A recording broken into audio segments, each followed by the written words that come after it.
आज हम लोग अल्टरनेटिंग करंट में सीरीज आरएलसी सर्किट पढ़ेंगे।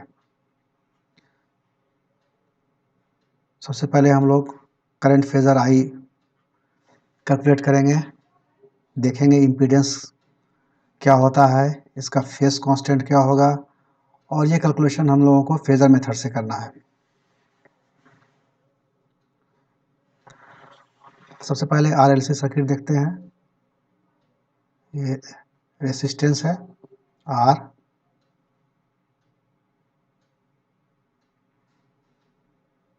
इंडक्टेंस एल,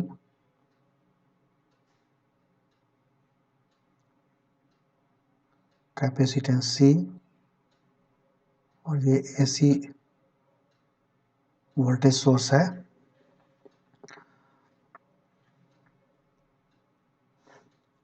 अब इस सीरीज सर्किट है, इसलिए थ्रू आउट जो है करंट आई फ्लो करेगा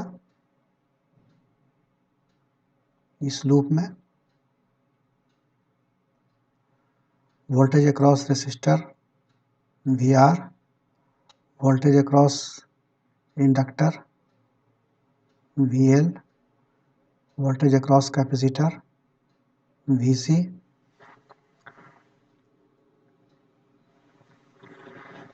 ये सोर्स वोल्टेज जो है V is equal to V sine omega T है।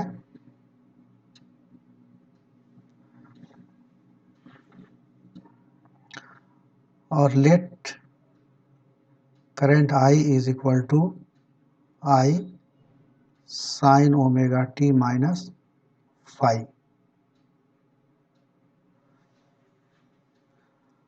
अब जो है किरचॉफ्स वोल्टेज रूल लगाकर हम लिख सकते हैं V is equal to V R plus V L plus V C. अब इस प्रॉब्लम को हम लोगों को फेजर के थ्रू सॉल्व करना है। तो पूरे सर्किट में एक ही करंट फ्लो कर रहा है, तो करंट फेजर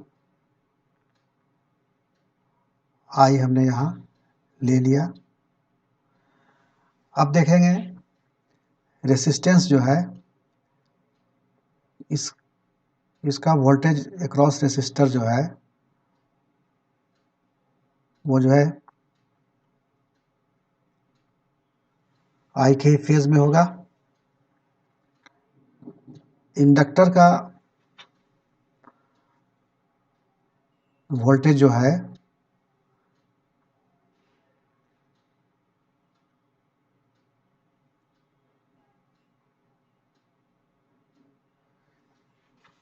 ये 90 डिग्री जो है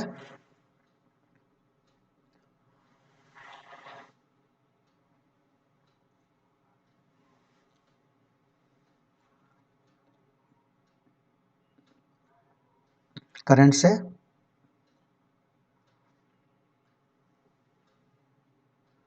ये लीड करेगा। कहने का मतलब कि इंडक्टर में क्या होता है, करंट जो है लैग करता है वोल्टेज से, और उसको हम ऐसे भी कर सकते हैं कि वोल्टेज जो है लीड करता है करंट से, इसलिए वी एल यहाँ पे 90 डिग्री पे वी एल हमने दिखाया है ये। और कैपेसिटर के अक्रॉस जो वोल्टेज जो है वी सी जो है करंट यहाँ पे लीड करता है, इसलिए वोल्टेज जो है लैग करेगा यहाँ पे 90 डिग्री से। तो इफेक्टिव जो वोल्टेज हुआ ये वी एल माइनस वी सी है यहाँ पे। अब इसको रिजल्टेंट निकाल लीजिए इसका।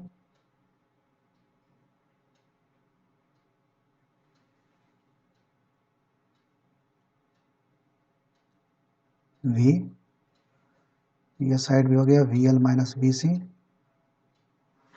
पाइथागोरस थ्योरम से सिंपली हम लिख सकते हैं V square is equal to V R square plus V L minus V C square. ठीक है, और V square is equal to I R square, V L क्या लिख सकते हैं, I X L minus I X C इसका whole square, और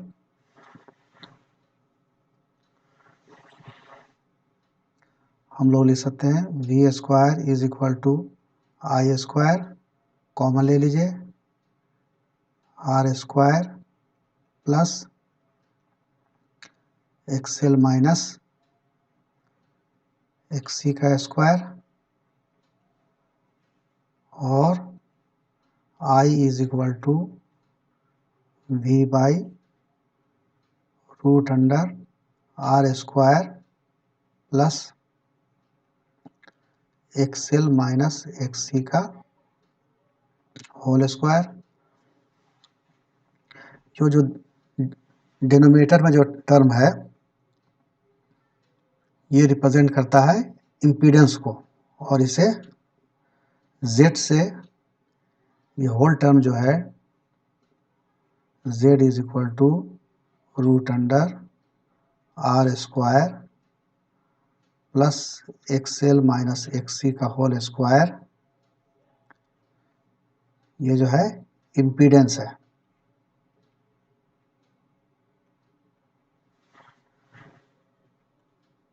और इसका यूनिट क्या होगा, ओम होगा।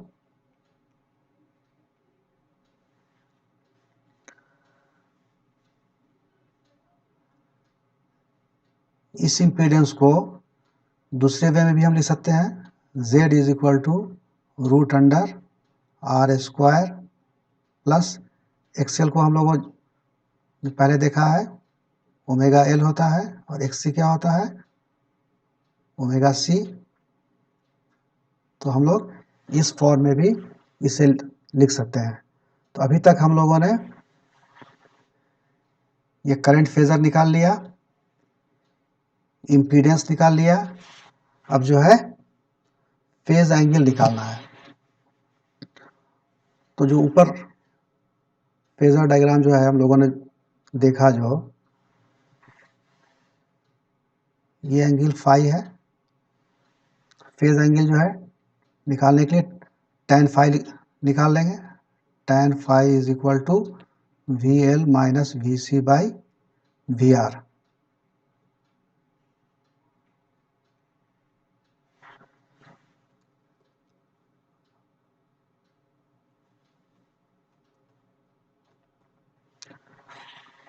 उसी को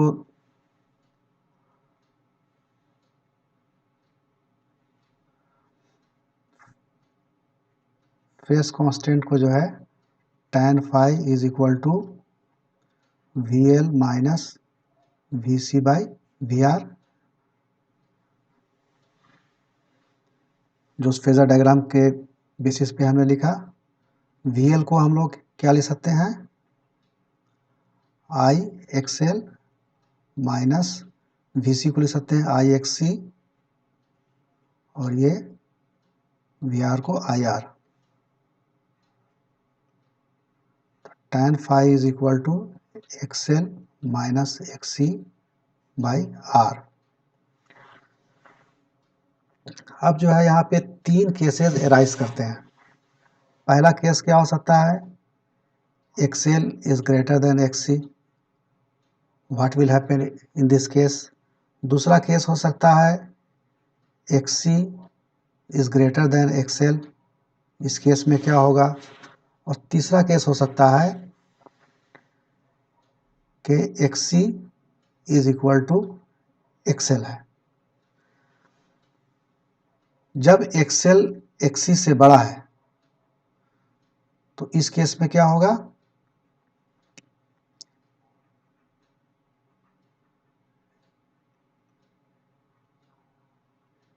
ये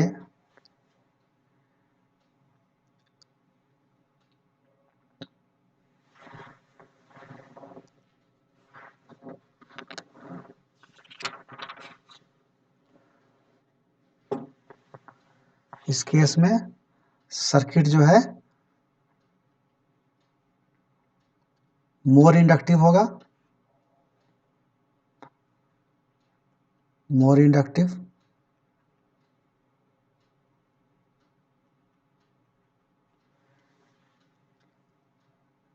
कहने का मतलब ये है, ये I है और ये V है, ये सर्किट जो है मोर इंडक्टिव होगा। X L X C is greater than X L, इस केस में क्या है, सर्किट जो है मोर कैपेसिटिव होगा।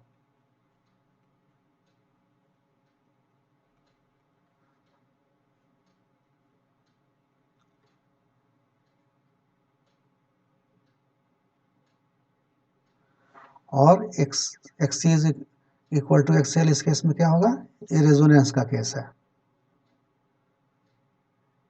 रेजोनेंस जो है हम लोग नेक्स्ट क्लास में देखेंगे।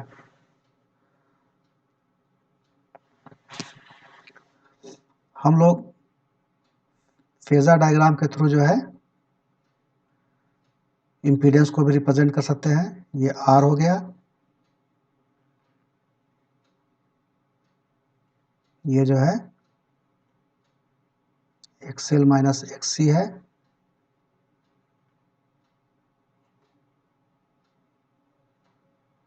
ये जेड हो गया। इसको you can better draw in this way.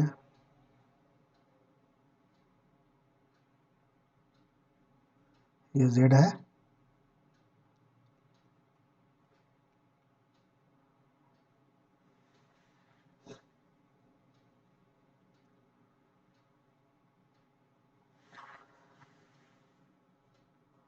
और अगर जो है एक्सी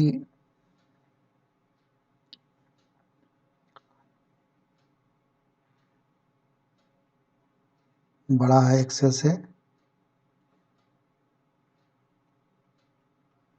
इस केस पे इम्पीडेंस जो है इस तरह से रिप्रेजेंट करेंगे हम लोग।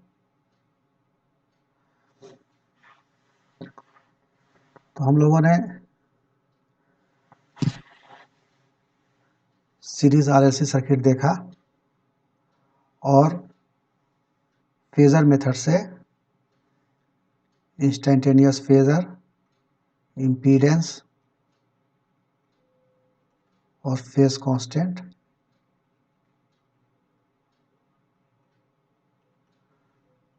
डिटरमिन किया।